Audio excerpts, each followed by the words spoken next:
या हनुमान जयंतीला हा प्रसाद नक्की चढवा आणि हा प्रसाद 2 ते 3 महिने साठवून ठेवा। या प्रसादामुळे उन्हाळ्यात जे पित्त वाढलेलं असते तर पित्तावर हे फार गुणकारी असं औषध आहे।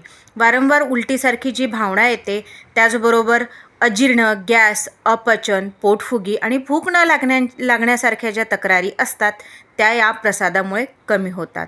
तर हा प्रसाद कसा बनवायचा तर सुरुवात करूया। सुरुवात करण्याआधी तुम्ही जर ही रेसिपी फेसबुकवर बघत असाल तर माझ्या पेजला फॉलो करा आणि यूट्यूबवर बघत असाल तर माझ्या चॅनलला सबस्क्राईब करा। त्याचबरोबर लाईक, शेअर आणि कमेंट नक्की करा आणि व्हिडिओ पूर्ण बघा।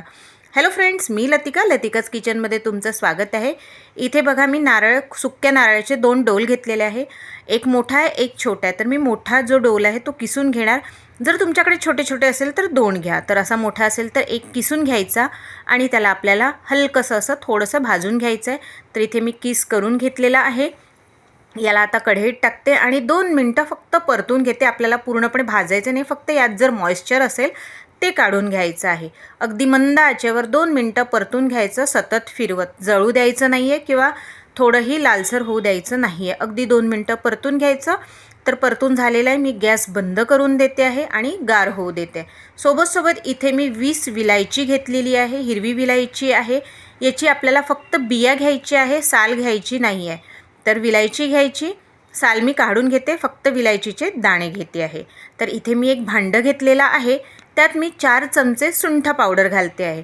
तुमच्याकडे सुंठ पावडर नसेल तर तुम्ही साधी सुंठ आहे, आपल्याकडे मार्केटमध्ये अवेलेबल असते, ती सुंठ आणायची, बारीक करून घ्यायची, 4 चमचे सुंठ पावडर घ्यायची। तर 4 चमचे मी सुंठ पावडर घेऊन घेतलेली आहे।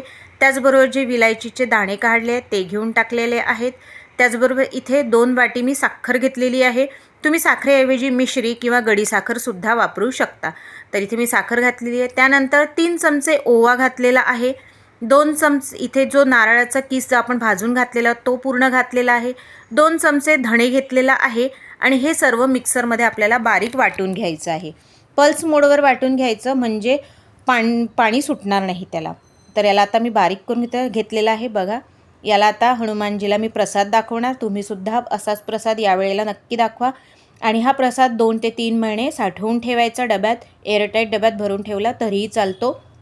आणि रोज 1 चमचा सकाळी, छोट्यांपासून मोठ्यांना सगळ्यांना चालतो, 1 चमचा घ्यायचा आणि छान चघळत खायचं। याच्यामुळे आपल्याला उलटीसारखी जी भावना येते, अपचन, गॅस, पोटदुखी, भूक न लागणं आणि पित्त वाढलेलं असते उन्हाळ्याच्या याच्यात, ते सुद्धा कमी होतं।